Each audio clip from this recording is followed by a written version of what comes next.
so so much that changed just overnight.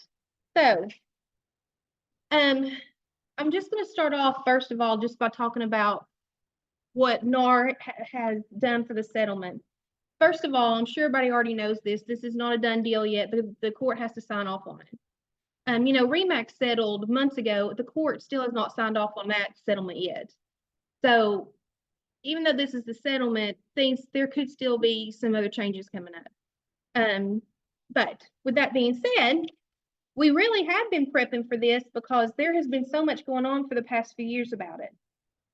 So the main thing is nothing is changing immediately. Even here in Knoxville for the Knoxville MLS, there's not going to be any changes made until the earliest will be July.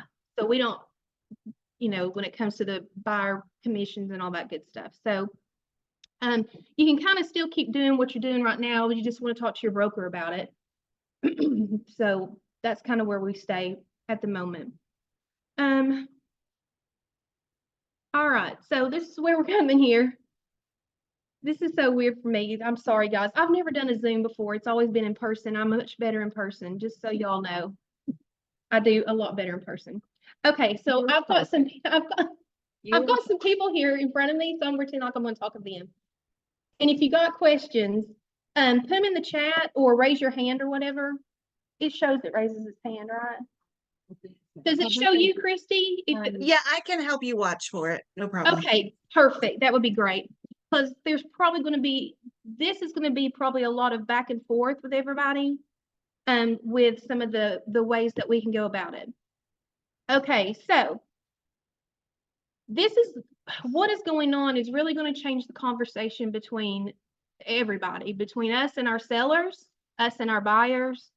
And the main thing is get with your brokers. The brokers really are going to be the ones that are going to help us lead forward to show what they want us to do and help us through it, because it's totally changing the whole industry.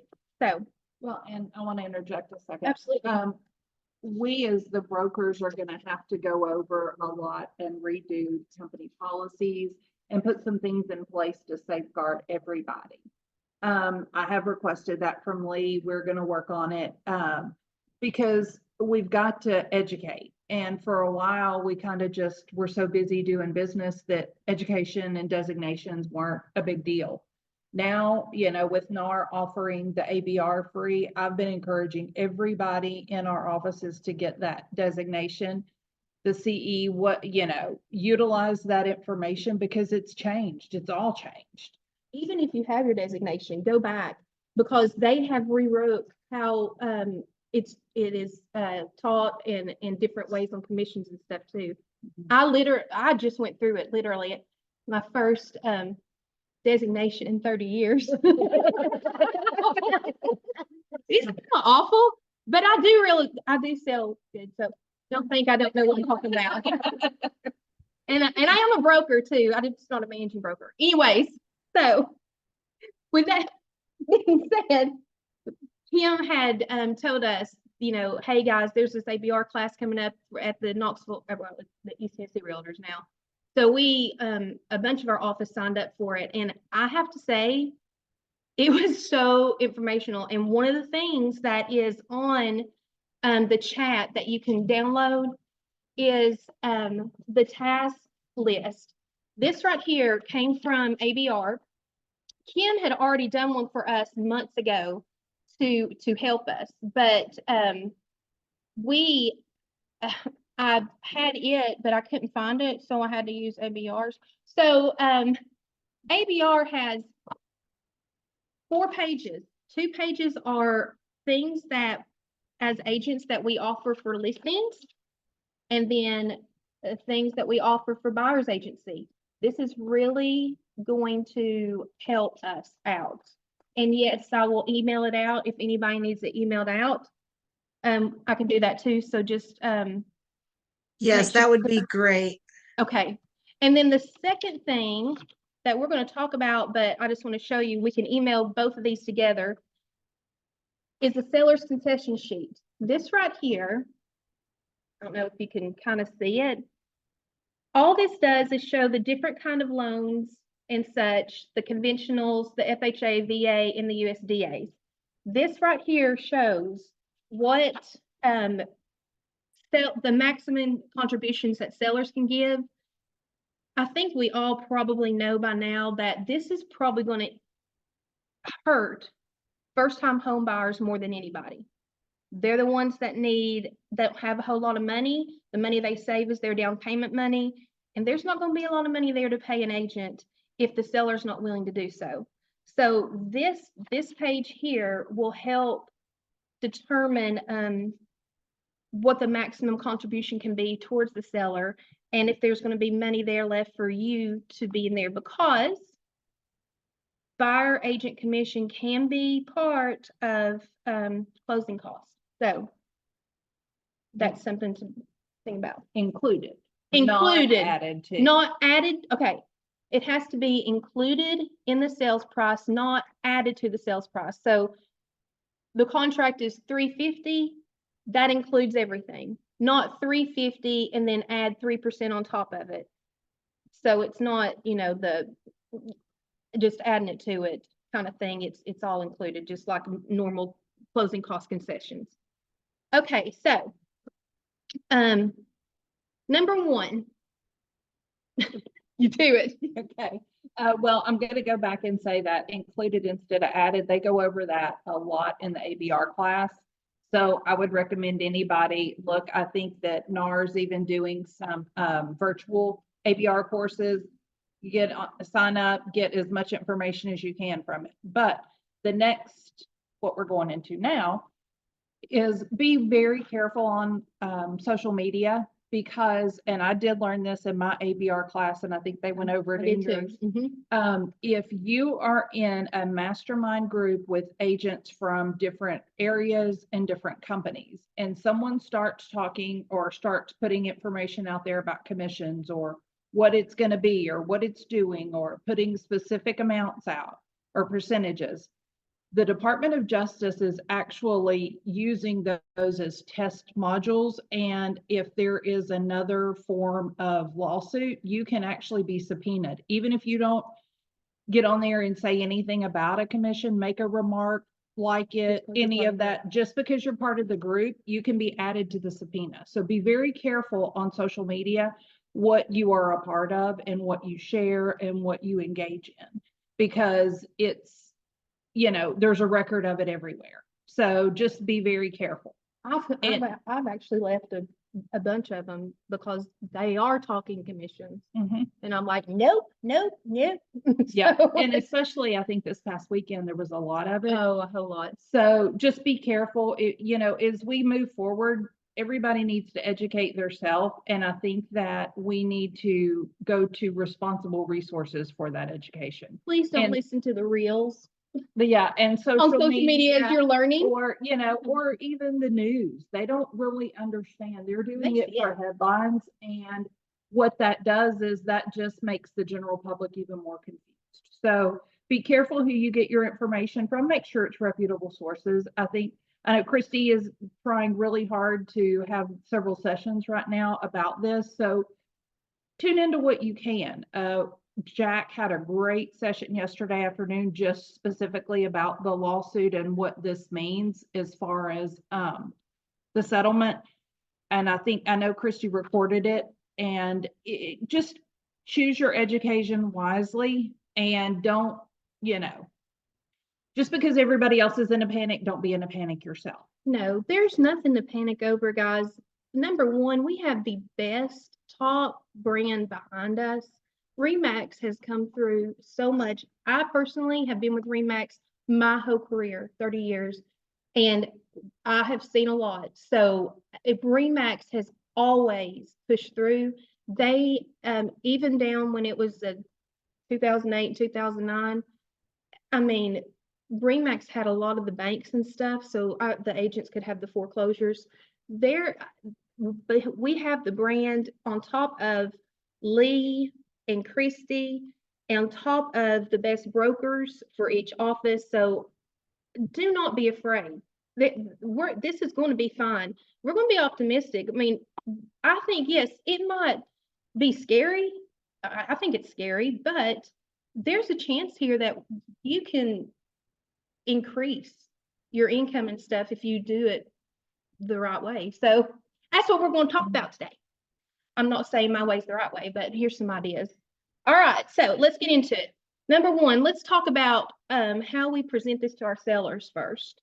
Obviously, there, and I have actually already started this. I went on a listing appointment last night, and I actually knew them, so I told them they were my guinea pigs. So when we go to our sellers now, we are going to have to advocate, and we've got to be confident in everything that we say to them. They need to understand how important it is to be able to pay a buyer's agent to get the most buyers in their home.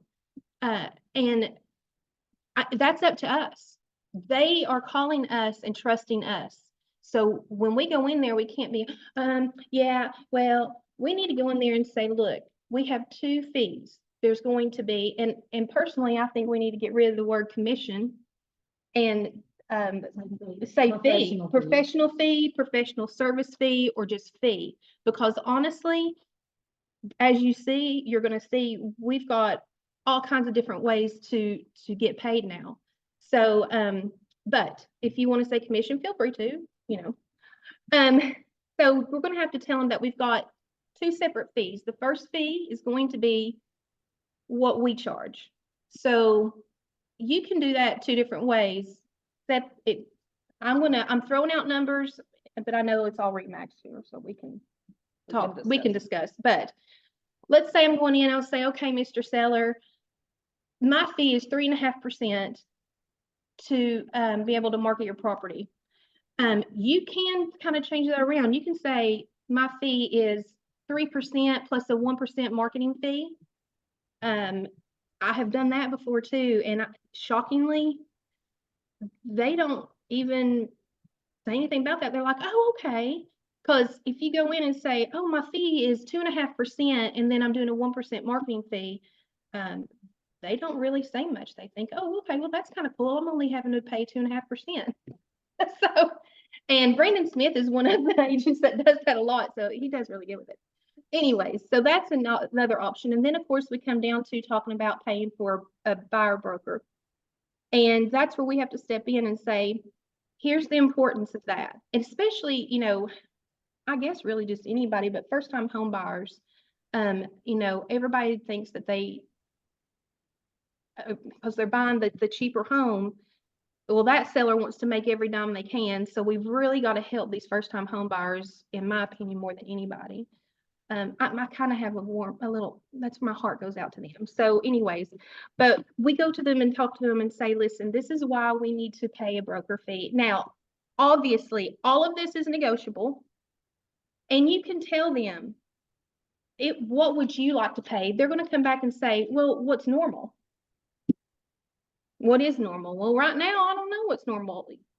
You can do 2%, you can do 2.5%, you can do 3%. You can do a flat fee of so many $1,000, $5,000, you know, $250. Or if they choose not to do that at this moment, you tell them, okay, then this is probably what will happen. Offers will come in and it will be in the offer. The offers have to be written up a certain way. We'll go over that in just a few minutes to be able to include it in there. But then that way the seller can look at it a certain way there. On that, as a buyer's agent, if you write it in there, we recommend that you do a net to seller sheet, because that, and you attach it with your offer. A lot of people do not, there's sellers agents, buyers agents out there that do not understand how the commission would work, along with a bunch of other stuff. So if you do your own net to seller sheet and send it with the offer to the other agent, it really helps. And then something else that ABR talked about was going and presenting your offer yourself to the seller, of course, with the listing agent there, because you're advocating for your buyer and it shows your fee, you know, that you're earning it. So that's something to think about too. I've never done that. Has anybody ever done that before? If you have, raise your hand. Yeah, no, I've never done that either. I don't know. It would be kind of weird, I think. I know, it'd be kind of weird, but. Well, we might have to start making time to do that. Well, somebody here said, who has time to do all that? Well, if we start charging hourly, we make time to do that. So, So you- all right, so let's go to the buyer's representation. Wait. Hey, Yes. Don, Steve has a question. Yes, So you're saying as a buyer agent to include that net to seller, if you did that and nobody's done that, that would be something that would be, I would think would set you apart as well though, because then you're helping the list agent as well, and they're going to be more likely to say, hey, this person has taken time to craft a good offer, and they've taken into consideration the sellers. If they're talking to their seller, John, they've taken into your consideration what they're asking. Now, the obvious thing is we don't know what the mortgage payoff is and all that good stuff, but they can fill that out themselves. But we can at least give them, this would be Absolutely. minus whatever expenses on your side. yes. Good idea. That's a fantastic idea. I've done it a few times, not a lot. There's some agents that are here right now that do it all the time, pretty much. No, sometimes. Oh, after ABR. So I did it before that. I did it back last year when we were having multiple offers with buyers, and you added in, they'll pay the seller's closing costs, they'll do this, they'll do that. So it was getting so confusing that I just started doing them with my offer.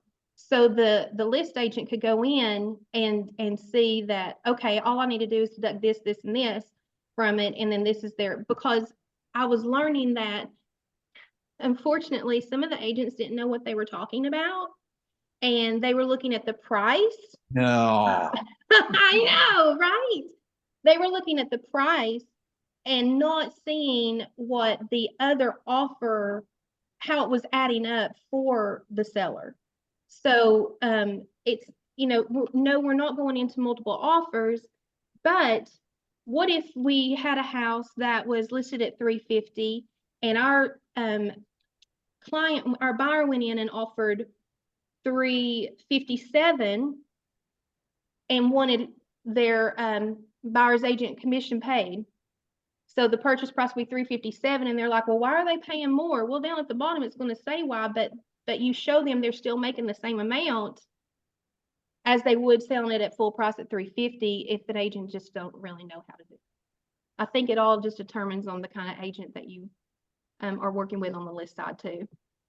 So, but yes, that is something that I think, might help out, especially here in the beginning with what is going to be going on, because it's just going to be like the Wild Wild West for a little bit, I think.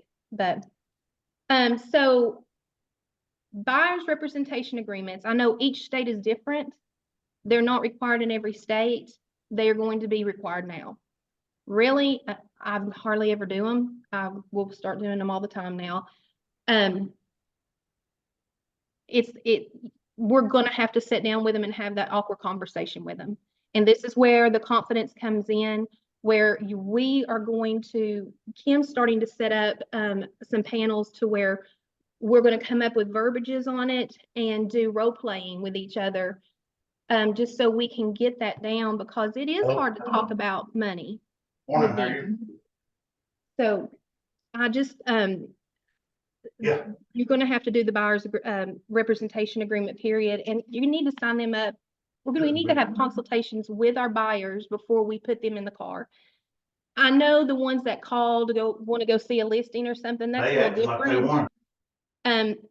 I think that just, what do you think about that, Kim? That just kind of depends on you as an agent and what you want to do. I think it does, and I think each market may dictate what that's gonna look like, but I do think that we are gonna have to show our value in buyer presentations as well as seller presentations. I think we've not done it here in our state or in Tennessee.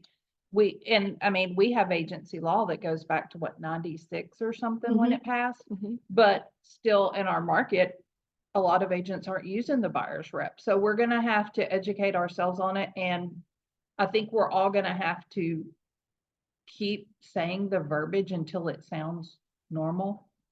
Because if not, it's gonna be even more awful.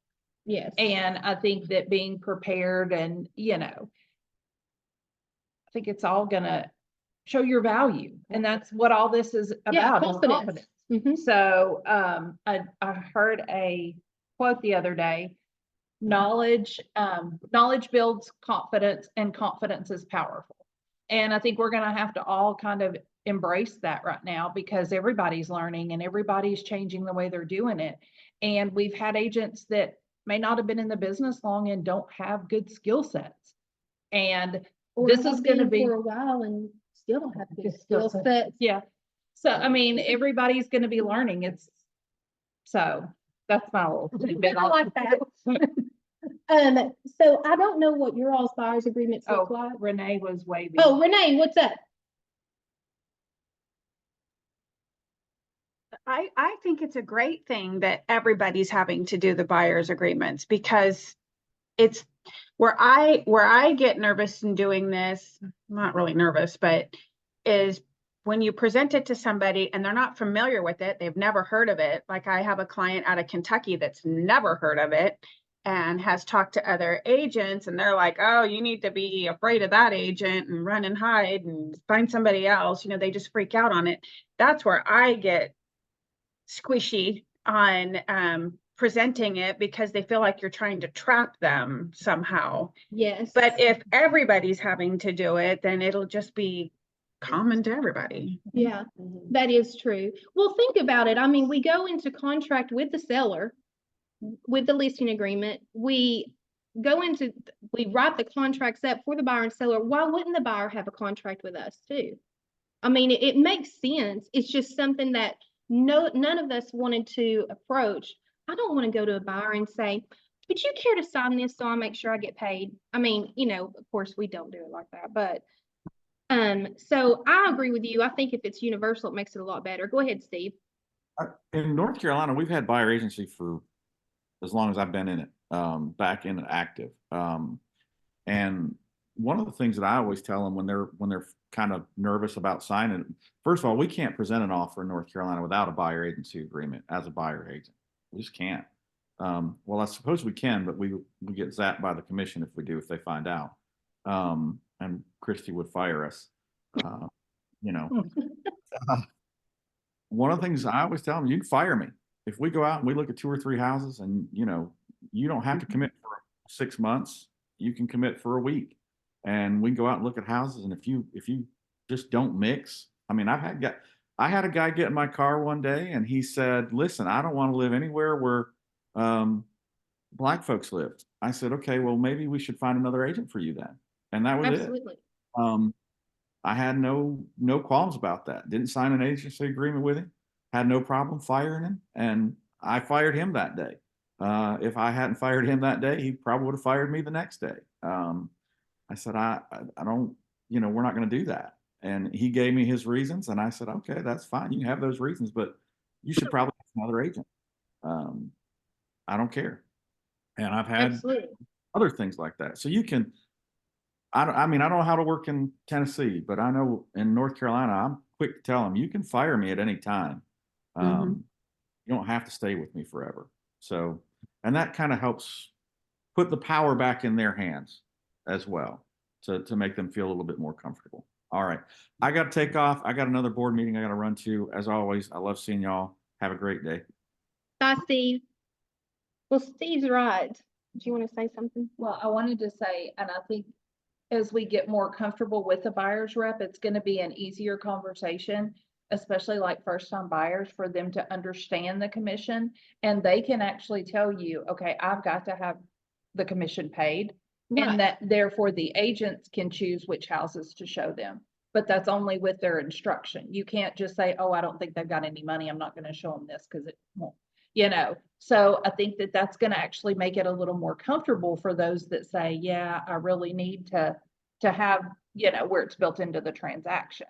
And I think that'll make the conversation some easier. Yeah. And So going into the buyer's rep agreement, something that they had told us about ABR, you know, you can do like a test run. You can say, hey, if it's somebody that you don't know if you really want to work with, but you want to try it out, do a fee like, you know, a fee for the day, and they can hire you for the day. And then, you know, if you pick them up, then you can extend it. There's just a lot of different ways that you can work with the buyers and try to get them in there. So let's talk about different ways of getting paid. And I'm sorry, you guys have already know all this. Sorry. Okay, obviously we can do commission percentage rates, off the base, off the purchase price. Other ways that are coming up are a flat fee. If you want to do a flat fee, make sure that it's worth your while. You know what price range they're going to be looking in, so make it worth your while. Something that ABR told us about is start trying to figure out what you're worth hourly, because hourly fees are going to be something that's going to be coming up, period. They'll say, well, what if we don't want to hire you for the percentage, but we'll do hourly? You know, we need to know what our worth is, and you need to explain why hourly, and do it like the attorneys do. Retainer, you can do retainers. Or if you do hourly, you can say, you know, I have a minimum of 3 hours to begin with, and then 15 minutes is an hour. I mean, you need to know, because we might make a phone call and it might take us 15 minutes with the lender and stuff, but you know, you don't want to have to break down that 15 minutes. That's an hour. And so you need to know what your hourly is going to be worth. And then the retainer, they can pay up front. Again, you kind of need to know what your worth is, because you can go through that retainer real quick if you're showing 25, 30, 40 houses. And the buyer needs to understand that there could be an additional fee on top of that if they don't find the house within that retainer fee. Another one that is being talked about a lot here, I don't know if it's being talked about other places, is a la carte. So there are a la carte fees. Another one that's kind of like a attorney, where they call us. This could go for a seller too. If the seller calls us and wants to know what their house is worth, but they're really not willing to list it, tell them you'll be fine to come out, but you're going to charge a fee, because that's, you know. Or with the buyers, if the buyer says, well, we really don't want an agent, but could you tell us some, help us through the process, like recommend some home inspectors? Well, sure, that's $250. Here's a list of home inspectors.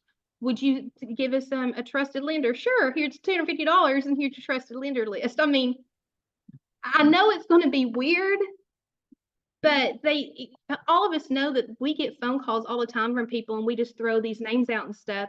It's getting to where with a buyer, if the buyer chooses to go straight to the listing agent, which they will have no representation, it's not going to take all these buyers long to know they do need to have representation. So during the times where there's not going to be a lot of representation possibly, that's when you need to start doing the a la carte fees. So this is something that, I mean, has anybody thought about any other ways that they could get paid from buyers if the seller's not willing to pay? Yeah, no, okay. Something that we were talking about too on the buyer's agreement that Steve had brought up, where you can fire your person. If you may want to look at doing exit fees on your buyer's representation agreement. If it ends up where they go do a for sale by owner and you all accidentally left that out in your agreement, or they just ended up firing you and you've spent a lot of time with them, they need to understand that there's an exit fee. So an exit fee, you know, can be a percentage. It can be so much.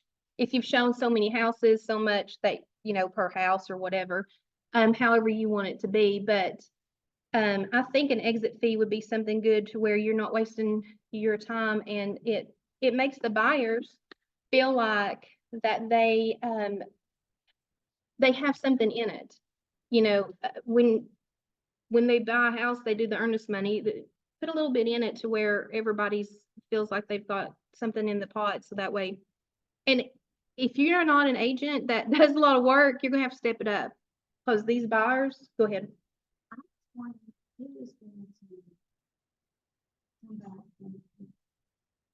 Make this work. Who's gonna say, yeah, you've got to pay this exit fee? Who's gonna make the buyer do that? The Okay. company, Rhonda, because it'll be between the company and the client. cause it's between Remax Preferred Properties. Yeah. So we So- would call you up and say, "You're not paying." And then what, yeah, and I think that's gonna have to be part of our company policy. You know, how to do that, Right. what's gonna happen with it. Rhonda was sitting here at the table and she said, you know, who's gonna make them pay that? Well, the agreement is with the company and then, of course, the agent under that. The company will have to call them and try to make them pay it. You know, I guess if they don't, you can do a lien collections or something that, Mhm. because it's an agreement. It's probably no different than a listing where they would agree to pay a certain commission and then, you know, how things happen and then they don't. And you have to end up suing them or whatever. It's gonna be kind of different. And I Mhm. think this is something we're all gonna have to learn together. You know, do they give so much up front? $1,000 deposit. Well, in my ABR class, the instructor said that actually they're doing it often in Memphis and it's coming toward Middle Tennessee now.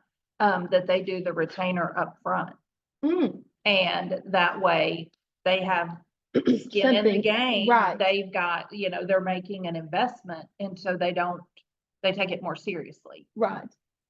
So I think we're gonna start seeing that across our associations. Well, like we said, it's gonna be like the wild, wild west on this stuff. Okay, so let's talk about including it in the verbiage for including it in contracts. Yesterday, I reached out to 2 of my lenders that I do a lot of business with to see if these lenders are working on out of the box thinking on how we can include these commissions if needed into the programs. Well, of course, it's way too early for anything to be done and it's gonna have to come across from like the top down. So but it is definitely being talked about in the lending industry. So, one of the lending industries that I reached out to was Fairway Mortgage. And they have a team that is actually working on it now. They don't know yet what it's going to look like, but that one thing that she had mentioned was, you know, just making sure what you know about your buyer, if they need closing costs up front, how much is that going to look like? And then you need to look at what loan they're getting to what the seller can contribute with that on top of then what would your commission be on that? So we have to be on top of that to make sure that they have the funds needed. Secondly, it has to be worded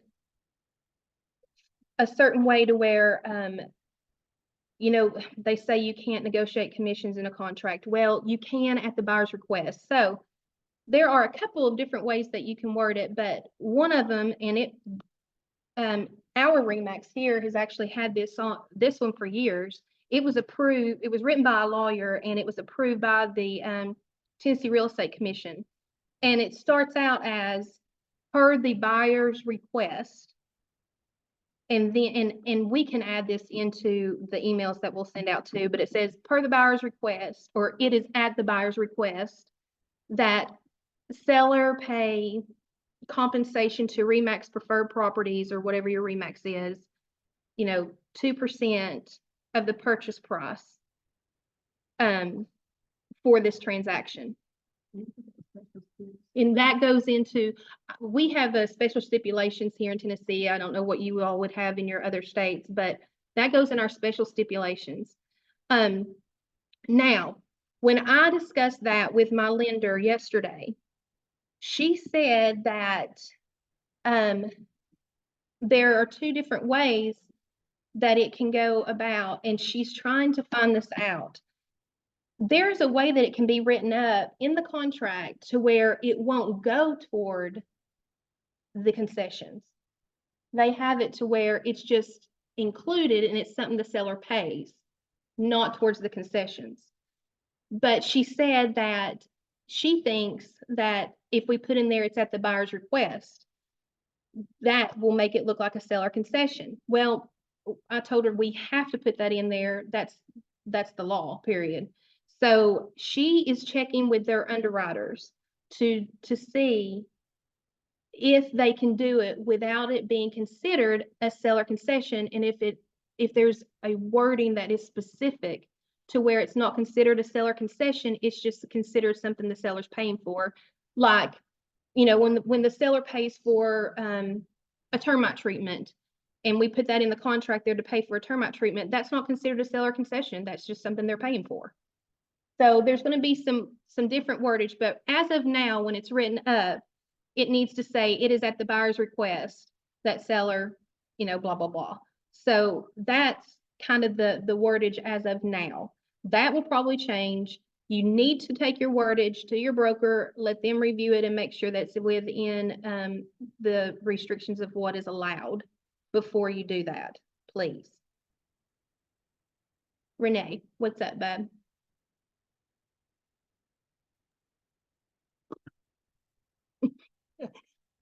I think it all goes back to the listing agent. It does. That's where this is all going to start. I agree. So this doesn't start until July, correct? Broker. Well, MLS is gonna start changing how compensation is shown in July, but we are gonna start changing our policies now. Because, you know, we need to start getting systems in place so there's not the chaos.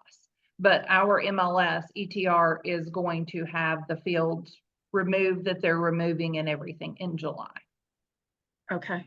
Also, when other people at your table talk, I can't hear them. I don't know if anybody else can. I kind of figured that. That's why I was trying to say what the questions were whenever they asked. Thank you. Sorry about that. Okay, let's see. Where else was I? My mind just went out to I left don't field. really lose your thought, Hmm? but I really feel. Hang on, still- time out. They can't hear you. Okay. She went, okay. I'll say. here's one more. These VA loans is going to do something. The government can forget them. Right. So Yes. this part is not over yet. No. Right. Okay, so what Rhonda is saying is the VA loans and the FHA loans, the government will have to do something for them because like she said, this party isn't Before over July. yet. Yeah, before July. Oh, yeah. So, you know, VA. with VA, VA loans, the buyer is not allowed, period, to pay for a buyer's agent. It has to be paid from the seller. So, you know, VA and FHA probably will come down from the top to come up with something, and they're gonna have to do it pretty soon. There, hang on a second. So on VA, It's seller's cost and not closing cost. okay, there's no cap. Right. It says, okay, on VA, there's no cap on their closing costs and what can be paid, so that's where it all can be included in with the VA stuff. They can include debt payoff, which is up to 4%, but we're talking about closing costs and everything. But depending on what that is, they still have to qualify for that. Right.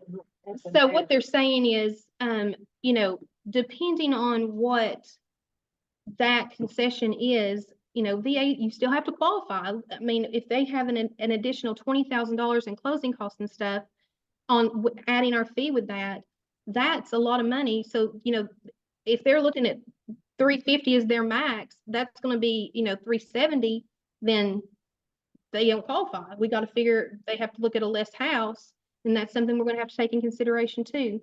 You know, these are things that, I mean, I think it's just gonna be a learning curve for all of us, but there's ways that you can still get paid and make sure and protect yourself, but also, bless you, also do the best for your client too. I don't want them to, the last thing we want is our clients to feel like that we're just out for the money. So we just have to know, show them what we're offering them, what we bring to them, and be confident in it.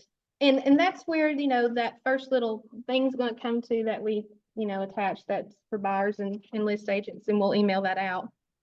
But there's so many changes, guys. Start looking at retainer fees, start looking at hourly rates.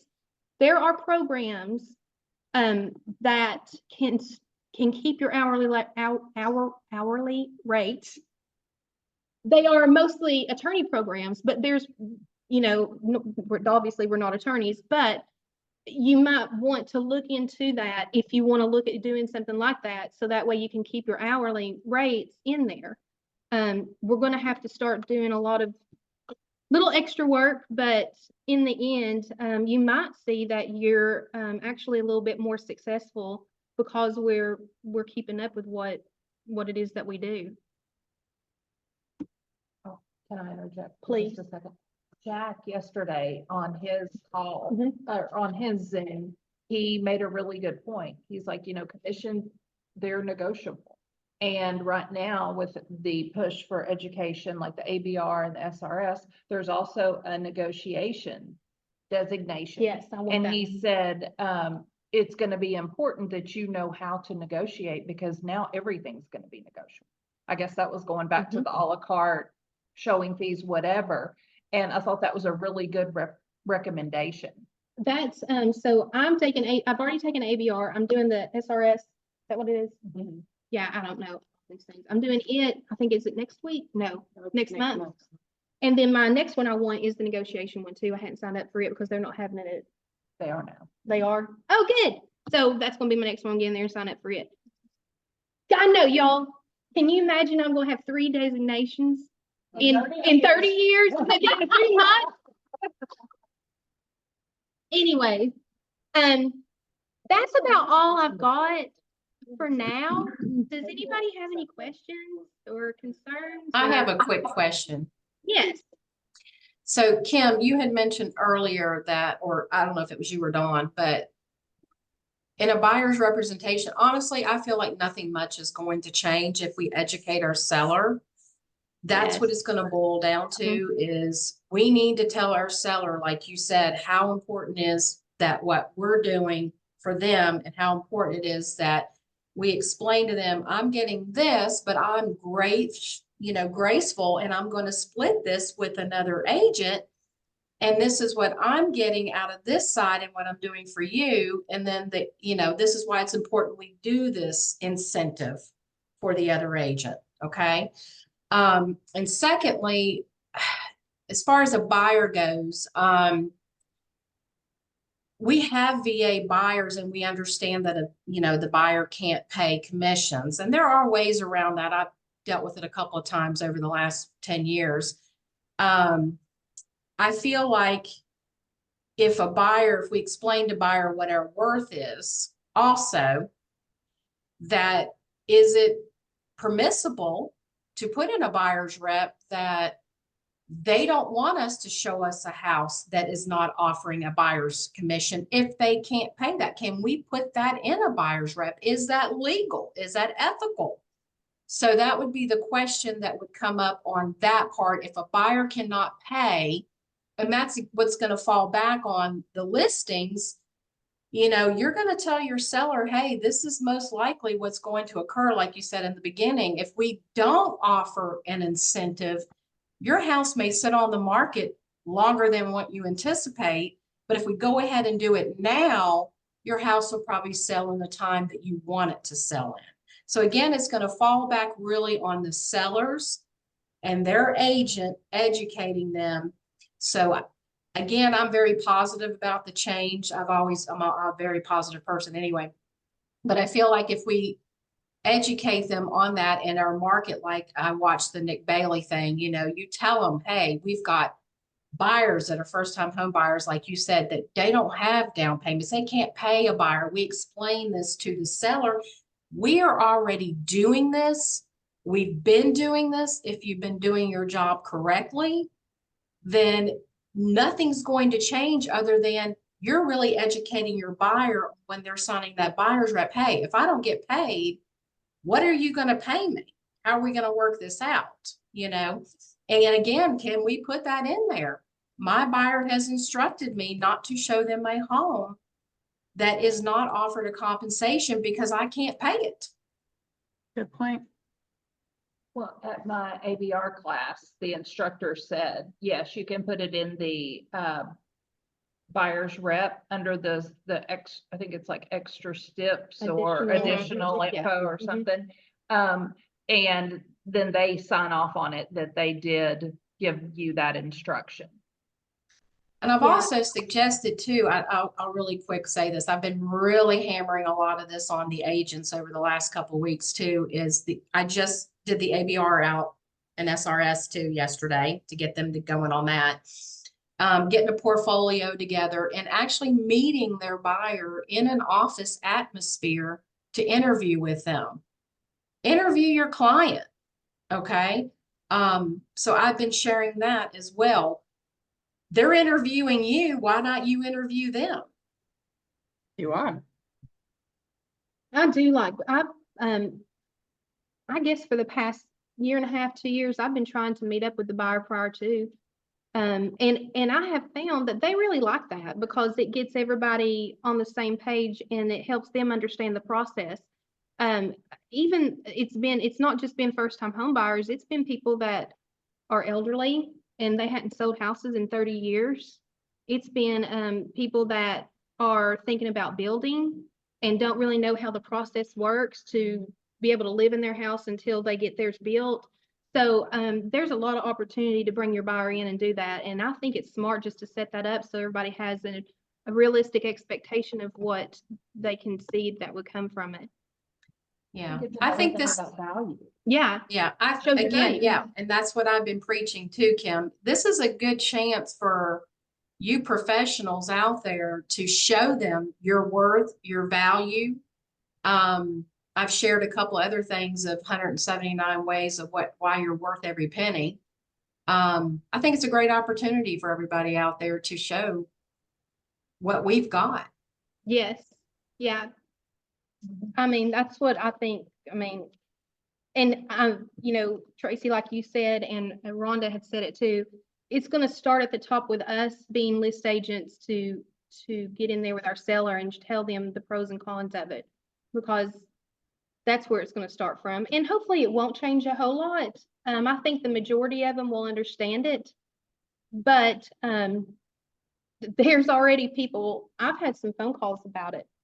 I mean, from sellers, and you know, they're being told on the national news that they no longer have to pay a certain fee. So it's like they think automatically, oh, so great, you know, this is the fee, my fee's cut in half, exactly. So they don't understand, they're just going off of what the media, so that's where we have to be confident to go in there and say, let me tell you what they're doing.